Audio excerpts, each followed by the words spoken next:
નમસ્કાર. ઓપરેશન સિંદૂર પરની ગુજરાત ન્યૂઝની આ વિશેષ રજૂઆતમાં હું મયુરી આપનું સ્વાગત કરું છું. પહેલગામ આતંકી હુમલા બાદ પાકિસ્તાનને જડબાતોડ જવાબ આપવા માટે ભારતે ઓપરેશન સિંદૂર લોન્ચ કર્યું. આ ઓપરેશન હેઠળ પાકિસ્તાન અને પીઓકેમાં રહેલા તમામ આતંકી ઠેકાણાને ધ્વસ્ત કરી દેવામાં આવ્યા. પાકિસ્તાને વળતો પ્રહાર કરતા જમ્મુ કાશ્મીરથી માંડીને ગુજરાત સુધી પાકિસ્તાની સરહદને અડતા તમામ વિસ્તારો પર ફાયરિંગ અને બોમ્બમારો શરૂ કરી દીધો. ભારતીય સેનાના બહાદુર જવાનોની કામગીરીને પગલે આ તમામ હુમલા નિષ્ફળ ગયા અને આખરે આપણી સેનાએ પાકિસ્તાનને ધૂળ ચાટતું કરી દીધું, ઘૂંટણે પાડી દીધું.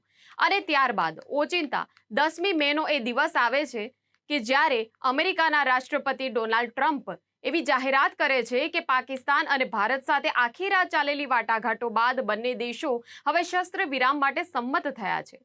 એ પછી ભારતે અને પાકિસ્તાને પણ વારાફરતી પુષ્ટિ કરી. જો કે આ શસ્ત્ર વિરામ બાદ પણ નાપાક પાકિસ્તાન સુધર્યું નહીં અને ફરીવાર ગોળીબાર અને ડ્રોન હુમલા તો શરૂ કરી જ દીધા. તો હવે સવાલ એ ઊભો થાય છે કે શું પાકિસ્તાન જેવો દેશ એ યુદ્ધ વિરામની સ્થિતિ સ્વીકારી શકે? ભારતનું વિદેશ મંત્રાલય, ભારતીય સેનાએ પોતાનું કડક વલણ તો જાળવી રાખ્યું છે અને નિવેદન આપ્યું છે કે જો પાકિસ્તાન તરફથી કોઈ અટકચાળો થાય છે તો સેના તેને જરૂરથી જવાબ આપશે. તો આમ આ શસ્ત્ર વિરામને લગતા હાલમાં અનેક સવાલો છે, અનેક એવા કારણો છે કે આખરે કયા સંજોગોમાં આ શસ્ત્ર વિરામની આખી વાતચીત થઈ છે, ક્યાં સુધી આ શસ્ત્ર વિરામ રહેશે. ભારતે આક્રમક કાર્યવાહી તો કરી, પરંતુ શું એના લીધે એવું માની શકાય કે પાકિસ્તાનની અંદરથી આતંકવાદ ખતમ થઈ શકે? શું ભારત અને પાકિસ્તાન વચ્ચે રાજદ્વારી સંબંધો ફરી સ્થપાઈ શકે? સિંધુ જળ સંધિ, અટારી વાઘા બોર્ડરનો પ્રશ્ન, પાકિસ્તાનીઓને વિઝા આપવા જેવા મહત્વના નિર્ણયોમાં હવે કોઈ ફેરફાર થઈ શકે ખરો? અને સૌથી મહત્વનો સવાલ કે ઓપરેશન સિંદૂરની સફળતા એ આપણા દેશ માટે ખરેખર શું મહત્વ ધરાવે છે? કેવા શસ્ત્રો વડે આપણે દુશ્મન દેશ પાકિસ્તાનના દાંત ખાટા કરી નાખ્યા અને આપણે આ ઓપરેશન વડે આખરે શું સિદ્ધિઓ મેળવી છે? આ તમામ બાબતોની વિગતો મેળવીશું આ ખાસ અહેવાલમાં. જો ભારત અને પાકિસ્તાન વચ્ચે શસ્ત્ર વિરામ કઈ રીતે થયું એ સમજવું હોય તો પહેલા તેમાં કયા કયા દેશોએ ભૂમિકા ભજવી એ સમજવું પડે. ફક્ત અમેરિકા જ નહીં, આ શસ્ત્ર વિરામ પાછળ સાઉદી અરેબિયા, ઈરાન જેવા દેશોની પણ ભૂમિકા રહી હતી. છેલ્લા ઘણા સમયથી વિશ્વમાં ભારતની આર્થિક તાકાત અને દબદબાનું મહત્વ તમામ દેશો નિહાળી રહ્યા છે. અમેરિકાએ ઘણી વખત ભૂતકાળમાં તે ભારત સાથે છે તેવા નિર્દેશો આપ્યા જ હતા. ઘણીવાર અમેરિકાનું વલણ તે આતંકવાદના મુદ્દે પાકિસ્તાન વિરુદ્ધ અવાજ ઉઠાવતો હોય તે પ્રકારનું જોવા મળી રહ્યું હતું. અમેરિકાના વિદેશ મંત્રી માર્કો રૂબિયો મધ્યસ્થી કરાવવા સતત પ્રયત્નશીલ રહ્યા હતા. અમેરિકાના ઉપરાષ્ટ્રપતિ જેડી વેન્સે, પીએમ મોદી અને પાકિસ્તાનના વડાપ્રધાન શહેબાઝ શરીફ, વિદેશ મંત્રી એસ જયશંકર, પાકિસ્તાનના લશ્કરી વડા અસીમ મુનીર, ભારતના રાષ્ટ્રીય સુરક્ષા સલાહકાર અજીત દોભાલ, આ તમામ વચ્ચે સતત વાટાઘાટો ચાલી રહી હતી. હવે વાત સાઉદી અરેબિયાની કરીએ તો સાઉદીના વિદેશ મંત્રી આદિલ અલ ઝુબેરે ભારતના વિદેશ મંત્રી એસ જયશંકરની સાથે વાર્તાલાપ કરીને યુદ્ધ અંગે ભારતનો દ્રષ્ટિકોણ જાણ્યો હતો. એ પછી તેઓ પાકિસ્તાન પણ ગયા હતા અને ત્યાંના રાજકીય નેતાઓ સાથે વાટાઘાટો કરી હતી.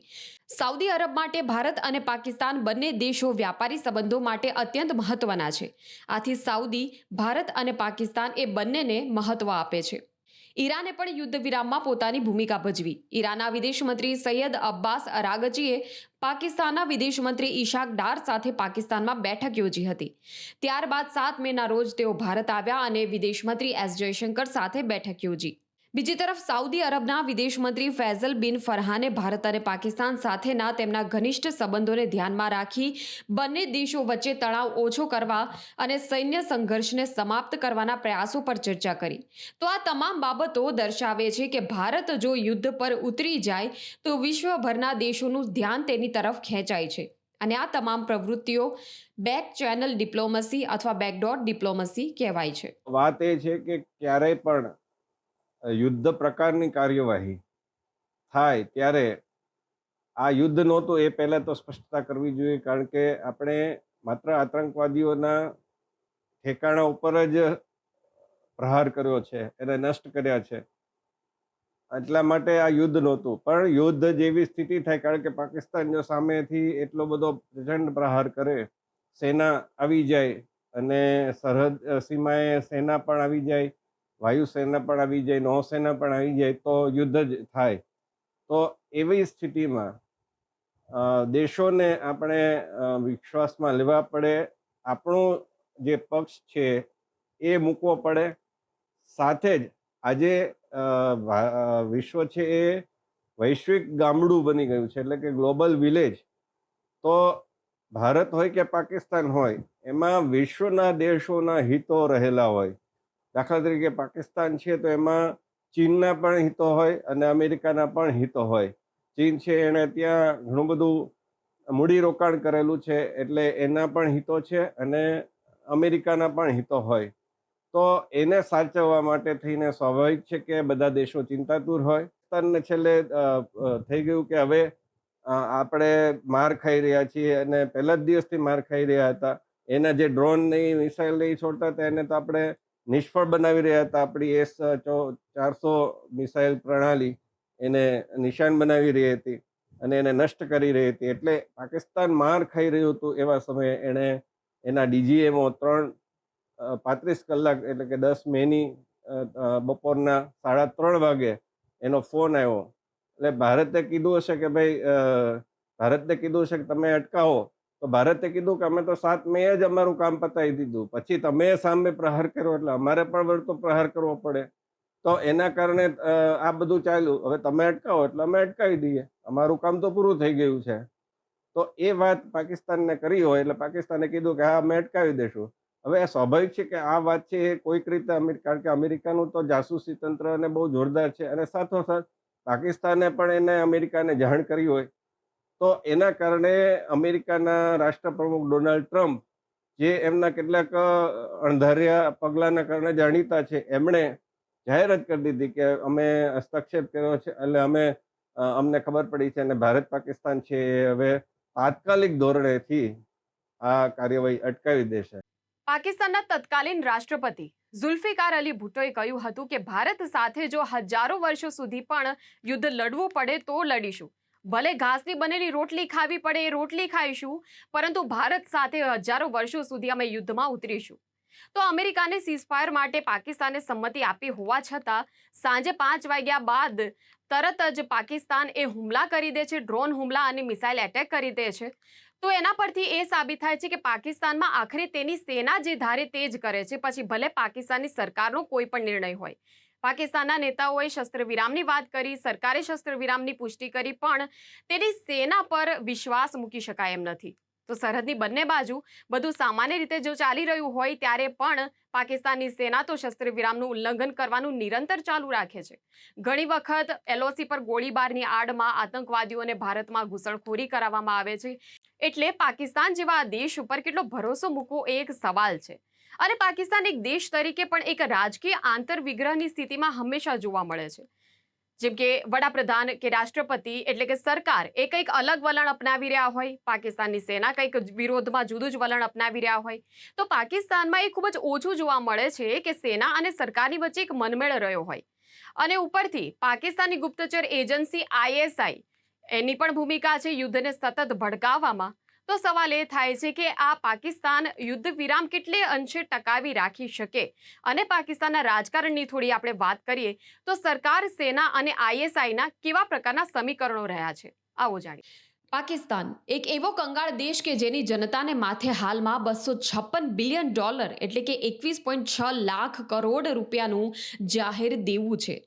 વિદેશી દેવું 7.3 લાખ કરોડ રૂપિયાનું છે. પણ ધર્મનું જનૂન ધરાવતા પાકિસ્તાનના શાસકો તેની જનતાને વિકાસના પંથે લઈ જવાને બદલે બરબાદીના રસ્તે લાવીને મૂકી દે છે. શસ્ત્ર વિરામની જાહેરાત થવા છતાં પણ જમ્મુ કાશ્મીરના અખનૂર, પૂંછ, નૌશેરા, શ્રીનગર, આરએસપુરા, સાંબા, ઉધમપુર જેવા વિસ્તારોમાં પાકિસ્તાને ગોળીબાર શરૂ કરી દીધા હતા. રાજૌરીમાં તોપમારો કરવામાં આવ્યો. આ હુમલાઓને કારણે જમ્મુ કાશ્મીર, રાજસ્થાન, પંજાબ અને ગુજરાતના સરહદી જિલ્લાઓમાં તાત્કાલિક બ્લેકઆઉટ જાહેર કરી દેવામાં આવ્યું હતું. વિદેશ મંત્રાલયની પ્રેસ કોન્ફરન્સ શનિવારે ફરીવાર યોજાઈ અને જણાવવામાં આવ્યું કે શસ્ત્ર વિરામનો ભંગ થયો છે. સેના આ પરિસ્થિતિ પર નજર રાખી રહી છે અને કોઈ પણ અતિક્રમણનો સામનો કરવા માટે સેનાને નક્કર અને કડક કાર્યવાહી કરવાનો આદેશ આપવામાં આવ્યો છે. કોમોડોર રઘુ નાયરે અગાઉની એક પ્રેસ કોન્ફરન્સમાં કહ્યું હતું કે ભારતીય સેના, નૌકાદળ અને વાયુસેના માતૃભૂમિની રક્ષા માટે પ્રતિબદ્ધ છે. અમે સંપૂર્ણપણે તૈયાર અને સતર્ક છીએ. પાકિસ્તાનની કોઈ પણ હિંમતનો કડક જવાબ આપવામાં આવ્યો છે અને જો તણાવ વધારવાનો કોઈ પ્રયાસ કરવામાં આવશે તો તેમને નિર્ણાયક જવાબ આપવામાં આવશે. ભારતીય સૈન્યએ પાકિસ્તાનના તમામ હુમલા નિષ્ફળ બનાવીને અદ્ભુત શૌર્ય અને સાહસનો પરચો બતાવ્યો હતો. પાકિસ્તાનના સિયાલકોટ, લાહોર, રાવલપિંડી, કરાચીમાં ભારતે મિસાઇલ્સ અને ડ્રોન હુમલા કર્યા. પાકિસ્તાનની એર ડિફેન્સ સિસ્ટમને નિષ્ફળ બનાવી. 11મીની રાત્રે આપણે જોયું કે યુદ્ધની સ્થિતિ હળવી થઈ. પાકિસ્તાને શસ્ત્રવિરામ યથાવત રાખ્યો. હાલ પૂરતી શસ્ત્રવિરામની આ સ્થિતિ પાકિસ્તાન આગામી દિવસો સુધી યથાવત રાખી શકે, પણ આખરે કેટલા દિવસો સુધી તે રહેશે તેવું ચોક્કસપણે કહી શકાય નહીં. પાકિસ્તાન પોતાની ચાલાકીથી બાકાત રહેશે નહીં અને ફરીવાર તે નાપાક કૃત્યો ચોક્કસ કરી શકે છે. જોકે ભારતે પણ સ્પષ્ટ કરી દીધું છે કે હવે જો કોઈ આતંકવાદી હુમલો થાય તો તે સીધા જ યુદ્ધની શરૂઆત ગણવામાં આવશે. પરંતુ સવાલ એ થાય છે કે શું પાકિસ્તાનમાંથી ક્યારેય પણ આતંકવાદ ખતમ થઈ શકે? સરકાર, સેના અને ISIનું શું સમીકરણ છે? પાકિસ્તાની જનતાને તે કઈ હદે બરબાદ કરી રહ્યું છે?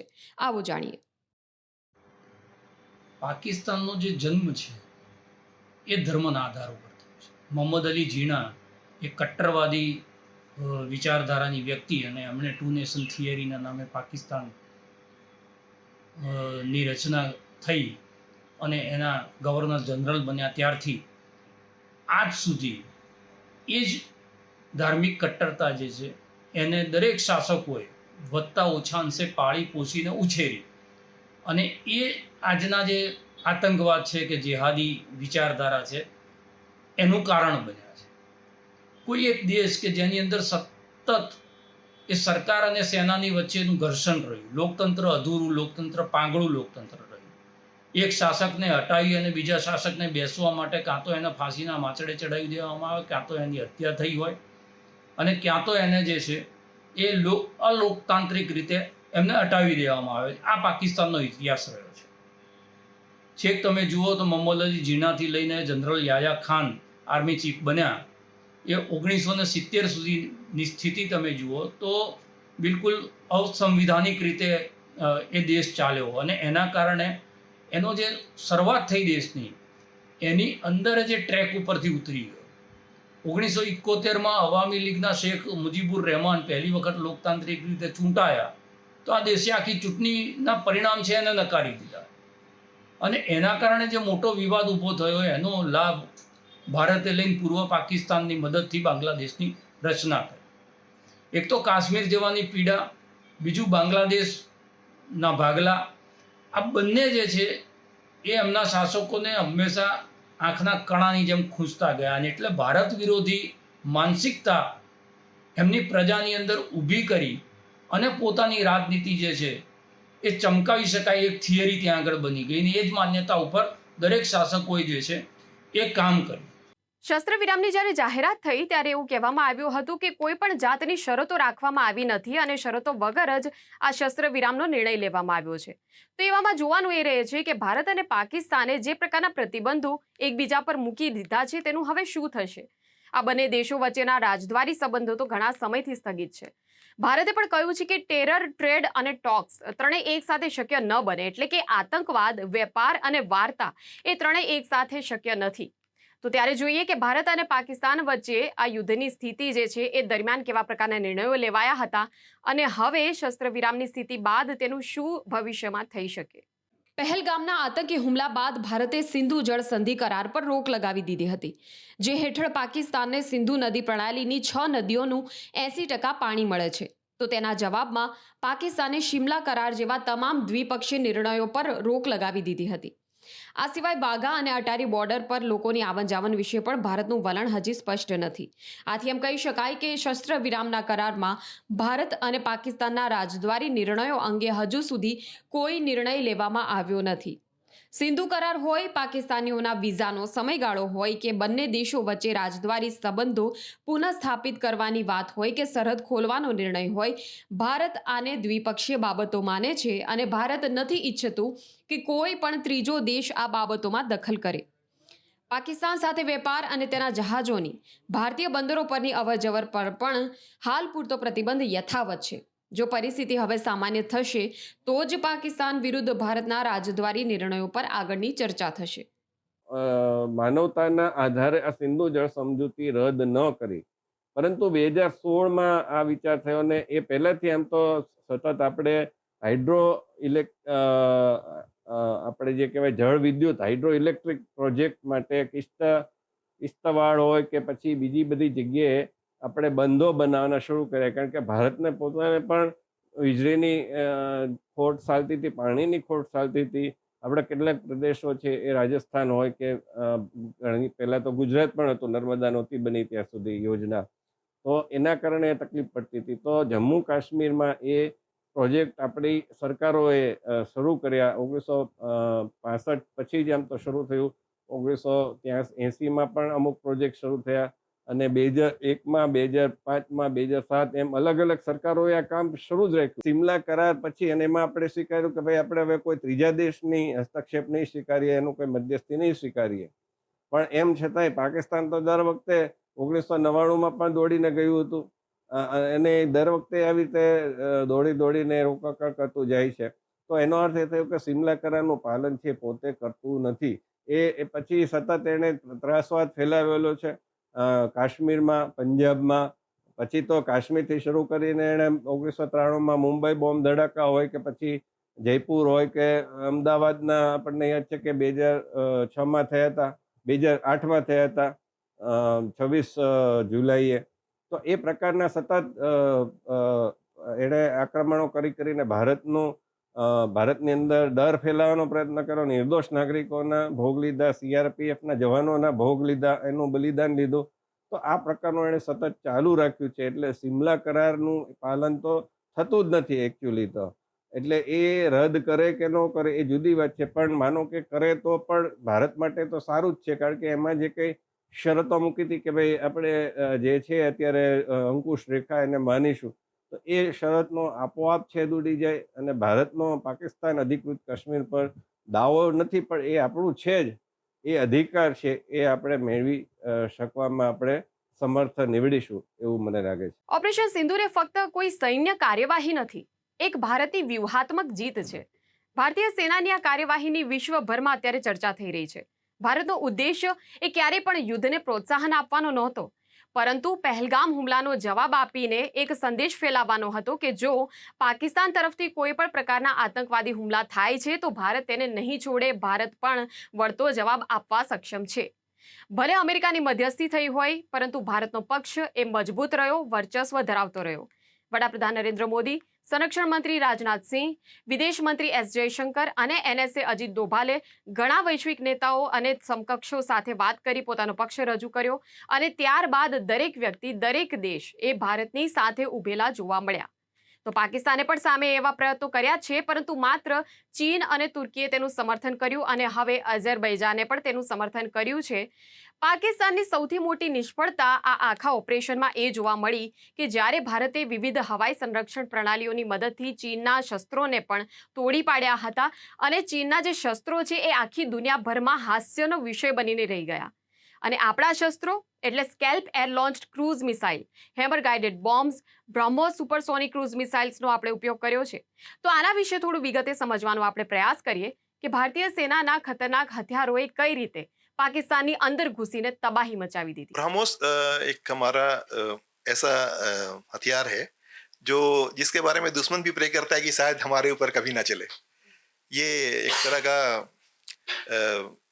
मैक 3 से ऊपर इसकी अभी स्पीड जो है करीब करीब मैक 4 है अभी. और पहले जब ये चालू हुआ था, जब भारत और रसिया के कोलेब्रेशन में ये बना हुआ है, और जब ये शुरू में जब ये भारत में आया इसकी रेंज 290 किलोमीटर थी, क्योंकि MTCR था, मिसाइल टेक्नोलॉजी कंट्रोल रिजीम, जिसमें 300 किलोमीटर से ऊपर का वेपन आप किसी दूसरी कंट्री को नहीं बेच सकते. तो जब हम इंडिया MTCR का सिग्नेटरी हो गया तो उसका जो रेंज है अभी करीब करीब 450 किलोमीटर है, और भी बड़े ज़्यादा इसकी रेंज बढ़ाने की और भी कोशिश जारी है. और ये जब फायर होता है इसके बाद इसको कोई भी AD शायद स्टॉप नहीं कर सकता है, और ये काफ़ी ये प्रिसीजन स्ट्राइक करता है और काफ़ी इफेक्टिव तरीके से इसका इस्तेमाल किया गया है. न्यूक्लियर उनके जितने स्टोरेज साइट्स थे, उनके जो एयरफील्ड्स थे, उनके जो रेडार साइट्स थे, इसने सबको सक्सेसफुली उड़ा दिया है. डिफेंस सिस्टम एक रेडार से कनेक्टेड होता है. रेडार का काम होता है सर्च करना, जिसमें फ्रेंड और फो दोनों तरह के एयरबोर्न सिस्टम्स होते हैं, जो आपके आकाश में आपके भी प्लेन उड़ रहे होते हैं और दुश्मन के भी प्लेन उड़ रहे होते हैं. तो जो रेडार सिस्टम पहले देखता है कि कौन सा फ्रेंड है और कौन सा फो है, उसके हिसाब से वो रूल ऑफ एंगेजमेंट देखता है, उसकी लाइब्रेरी होती है, उसमें देखते हैं कि इसके साथ कैसे एंगेज करना है, उसको मार देना है, उसको गिरा देना है, उसके इलेक्ट्रॉनिक जैमिंग करनी है। उस हिसाब से देखेंगे तो आकाश काफी सक्सेसफुल रहा है और दुश्मन की सारी मिसाइलों को करीब करीब इसने उड़ा दिया हवा में। और इसका रिजल्ट ये आया कि पाकिस्तानी वायुसेना अपने देश के अंदर ही रुक गई, वो एयरपोर्ट पे ही रुक गई, उसने फ्लाइट लेना ही बंद कर दिया, क्योंकि उनको पता था कि जैसे अगर हम फ्लाइट लेते हैं तो शायद उड़ते के साथ ही हम गिरा दिए जाएंगे। और उन्होंने कई ड्रोन्स, कई मिसाइल्स के हमले किए, भारत के करीब करीब बॉर्डर के करीब करीब सारे शहरों पर उन्होंने अटैक करने की कोशिश की, सारे में विफल हो गए। और इसकी जवाबी कार्रवाई जब हमारी तरफ से हुई तो उनके 11 एयरपोर्ट नष्ट हो गए, उनके कई न्यूक्लियर जो स्टोरेज साइट्स थी वो तबाह हो गए, और उनके अंदर इतनी जितने भी आतंक के अड्डे थे उसमें करीब करीब सारे ध्वस्त हो गए। राफेल एक बहुत एडवांस एयरक्राफ्ट है, जिसके अंदर एक बहुत हेवी पेलोड कैपेसिटी है, बहुत ज़्यादा बम ले जाने की क्षमता है, और ये करीब करीब स्टेल्थ एयरक्राफ्ट है 4.5 जनरेशन का। तो राफेल का ये रोल रहा कि इसने पीछे से काफ़ी एयर सपोर्ट दिया और लॉन्ग रेंज मिसाइल इसने दागे। और उसने जो हमारे दुश्मन के पास जो प्लेन था J-10, J-17 और F-16, इसने उन तीनों एयरक्राफ्ट के ऊपर अपना पूरा डोमिनेंस इस्टेब्लिश किया। तो राफेल एक काफ़ी सक्सेसफुल वेपन सिस्टम है इंडिया का, एयरबोर्न सिस्टम, और इसने काफ़ी सक्सेसफुल अपना रोल प्ले किया है। તો ઓપરેશન સિંદૂર પરની અમારી વિશેષ રજૂઆતમાં આજે બસ આટલું જ. ફરી મળીશું. રજા આપશો. આપ જોતા રહો ગુજરાત ન્યૂઝ સત્યની સાથે. નમસ્કાર.